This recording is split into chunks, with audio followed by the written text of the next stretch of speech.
بسم اللہ الرحمن الرحیم۔ جادو کے متعلق امام حاکم نے المستدرک میں اور ابن کثیر رحمۃ اللہ علیہ نے اپنی تفسیر میں حضرت عائشہ رضی اللہ تعالیٰ عنہا سے ایک واقعہ روایت کیا ہے۔ آپ رضی اللہ تعالیٰ عنہا فرماتی ہیں، رسول پاک صلی اللہ علیہ وآلہ وسلم کی وفات کے تھوڑے عرصے بعد دومت الجندل کے باشندوں میں سے ایک عورت میرے پاس آئی اور رسول صلی اللہ علیہ وآلہ وسلم سے مل کر جادو کے متعلق کس چیز کے بارے میں کچھ پوچھنا چاہتی تھی۔ حضرت عائشہ رضی اللہ تعالیٰ عنہا فرماتی ہیں کہ جب اس عورت نے رسول پاک صلی اللہ علیہ وآلہ وسلم کو نہیں پایا تو میں نے اسے اس قدر روتے دیکھا کہ اس کے رونے کی شدت سے مجھے ترس آ گیا۔ وہ عورت کہہ رہی تھی کہ مجھے ڈر ہے کہ میں ہلاکت میں جا پڑی ہوں۔ حضرت عائشہ رضی اللہ تعالیٰ عنہا نے اسے واقعے کی تفصیل پوچھی تو اس نے مجھے بتایا، میرا شوہر مجھ سے دور چلا گیا تھا۔ پھر ایک بوڑھی عورت میرے پاس آئی تو میں نے اس سے اپنے حال کا شکوہ کیا۔ اس نے کہا کہ اگر تو وہ سب کچھ کرے جس کا میں تجھے حکم دوں تو تیرا خاوند تیرے پاس لوٹ آئے گا۔ میں نے کہا کہ میں ہاں کروں گی۔ جب رات ہوئی تو وہ میرے پاس دو سیاہ کتوں کو لے کر آئی۔ ان کتوں میں سے ایک پر وہ خود سوار ہو گئی اور دوسرے پر میں سوار ہوئی۔ ان کتوں کی رفتار زیادہ تیز نہ تھی۔ ہم چلتے رہے یہاں تک کہ شہر بابل پہنچ کر رکے۔ وہاں دو آدمی اپنے پیروں سے ہوا میں لٹکے ہوئے تھے۔ انہوں نے پوچھا کہ تجھے کیا ضرورت ہے اور تو کیا ارادہ لے کر آئی ہے؟ میں نے اپنی حالت حاجت بیان کی اور کہا جادو سیکھنا چاہتی ہوں۔ انہوں نے کہا بے شک ہم آزمائش میں ہیں، لہٰذا تو کفر نہ کر اور واپس لوٹ جا۔ میں نے انکار کیا اور کہا کہ میں نہیں لوٹوں گی۔ انہوں نے کہا اس تندور میں جا کر پیشاب کر۔ میں وہاں تک گئی تو کانپ اٹھی۔ میں خوف زدہ ہو گئی اور پیشاب نہ کر سکی اور یوں ہی ان دونوں کے پاس لوٹ آئی۔ انہوں نے مجھ سے پوچھا کیا تو نے پیشاب کیا؟ میں نے جواب دیا ہاں۔ انہوں نے پوچھا کیا تو نے کوئی چیز دیکھی؟ میں نے جواب دیا میں نے کچھ نہیں دیکھا۔ تو انہوں نے کہا تو نے پیشاب نہیں کیا، اپنے وطن لوٹ جا اور کفر نہ کر۔ میں نے انکار کیا۔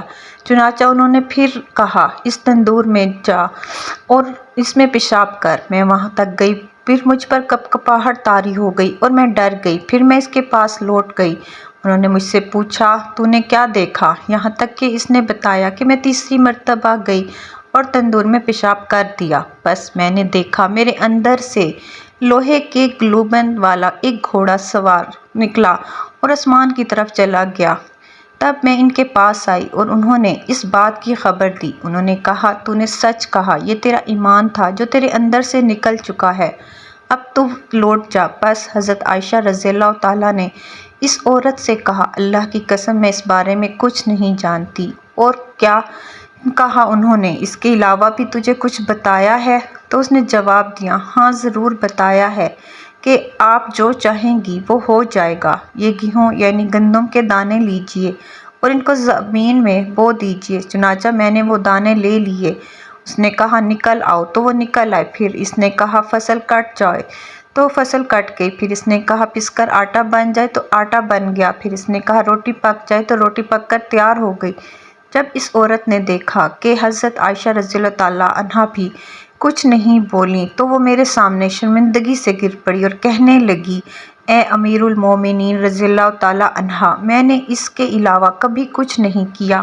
چنانچہ میں نے رسول پاک صلی اللہ علیہ وآلہ وسلم کے صحابہ رضی اللہ تعالیٰ عنہ سے اس بارے میں دریافت کیا، لیکن انہیں بھی اس بارے میں معلوم نہیں تھا۔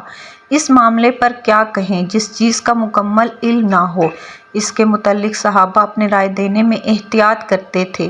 انہوں نے صرف اتنا کہا کہ اگر آپ کے والدین یا ان میں سے کوئی بھی حیات ہو تو وہ آپ کے لیے کافی ہے۔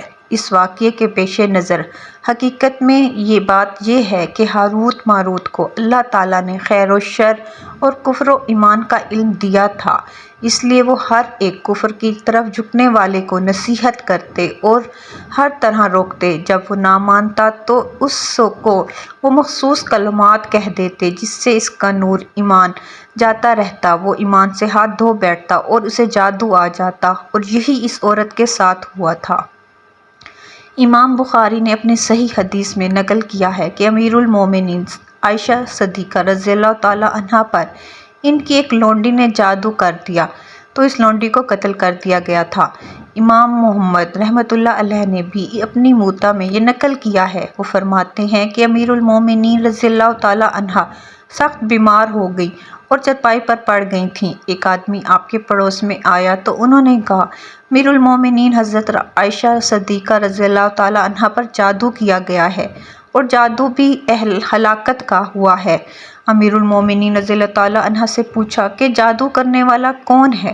تو اس نے کہا کہ ایک عورت ہے، اس وقت وہ آپ کے پڑوس میں کہیں موجود ہے۔ اس وقت اس نے ایک بچہ اٹھا رکھا ہے جس نے اس عورت پر پیشاب کر دیا ہے۔ امیر المومنین حضرت عائشہ صدیقہ رضی اللہ تعالیٰ عنہا نے فوراً قریب کے گھروں میں ان کی علامات والی عورت کو پتہ چلایا تو آپ کی ایک لونڈی ایک گھر میں ایک بچہ گود میں لیے بیٹھی تھی اور اس بچے نے اس عورت پر پیشاب کیا ہوا تھا۔ جب اسے بلایا گیا تو اس نے اقرار کیا کہ واقعی میں نے امیر المومنین رضی اللہ تعالیٰ عنہا پر ہلاکت کا جادو کیا ہے۔ امیر المومنین حضرت عائشہ صدیقہ رضی اللہ تعالیٰ عنہا نے فرمایا کہ میں نے تو تمہیں مدبرہ بنایا تھا تو پھر بھی تم نے مجھے ہلاک کرنے کی کوشش کی۔ مدبرہ اس لونڈی کو کہتے ہیں جس کے مالک نے اسے اپنی زندگی کے بعد آزاد کر دیا۔ تو اس نے کہا کہ آپ نے آزاد تو نہیں کیا تھا، صرف مدبرہ ہی بنایا تھا۔ ظاہر ہے کہ مدبر ہونے کے ناطے میری آزادی آپ کی وفات سے مشروط تھی، تو میں نے چاہا کہ میں جلدی سے جلدی آزاد ہو جاؤں، اور میری آزادی کا ایک ہی راستہ تھا اور وہ ہے آپ رضی اللہ تعالیٰ عنہا کی موت، اور میں نے یہ سب اسی لیے ہی کیا تھا۔